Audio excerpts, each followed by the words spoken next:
Tita, pwede na ba kumuha ng pagkain? Teka lang. Kita mong chinecheck ko ba kung okay yung pagkain na sa-serve sa inyo eh. Buti na sigurado. Oh, anong problema? Ito kasi si Tita Buntis eh. Ang tagal magbigay ng pagkain. Haba na tuloy ng pila. Sensya ka na sa tita mo, ha? Nadadala niya kasi yung ugali niya sa trabaho niya. Ano bang trabaho niya? Cashier sa pharmacy. Well. Kailangan ba pagka-share sa pharmacy, laging buntis at masungit? Pwe!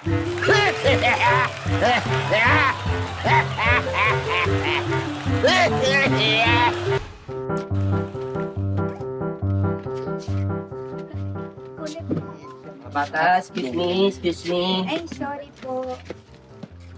Tita, ito po yung resibo sa in-order kong pagkain. Kunin ko daw po sa inyo yung pera.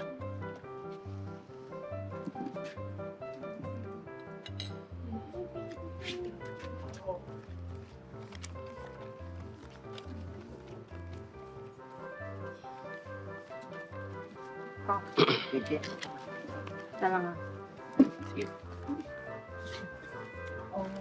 Anong problema? Dito, sinisingin ko kasi si tita eh.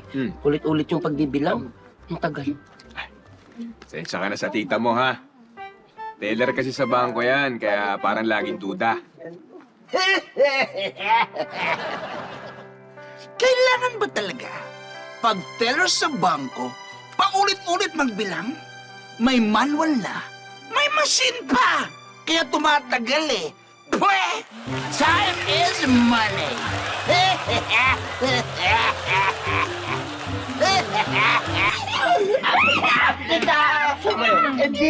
Paano, di mo ako mahabol? Pwede! Taya ka! Tita Susan! Tita Susan! Tita Susan! Kwentuhan niyo naman po kami.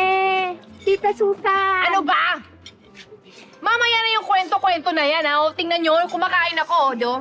No, di ba? Kumakain ako. Lunch, di ba? Lunch. Sungit mo So, mamaya na. Magantay kayo matapos akong kumain. Sungit mo naman, Tita Susan. Pwede ka naman magkwento kahit na kumakain ka eh. Opo nga! Opo nga. O, gusto nyo talaga magkwento ako? Gusto nyo? Opo! O, sige. Kuhanan nyo muna ako ng ng dessert, tsaka inumin. Dali. Ha? O, dali na! Tita Susan, para saan po yung inumin tsaka dessert? Aba, syempre, kailangan ng pampadulas. Kung walang dessert at inumin, walang kwento. Wala. Ay, gusto ko po na kwento yung... Dali na. Kung ano yung nagpapadalas. Bakit? Anong problema? Sungit ni Tita Susan eh. Tito, kasi po ang sungit po ni Tita. Kailangan daw po muna ng pampadulas bago magkwento. Pasensya na kayo sa tita nyo, ha? Kaya laging kumakain yan pag nilalapitan nyo, tapos naghahanap ng pampadulas. Nagtatrabaho kasi yan sa munisipyo. Ganon, kailangan talaga kapag nagtatrabaho sa munisipyo, madalas kumakain kapag nilalapitan nyo. Ano to? Wala nang lunch break sa ibang opisina. Tapos, nanghihingi pa ng pampadulas? Pwe!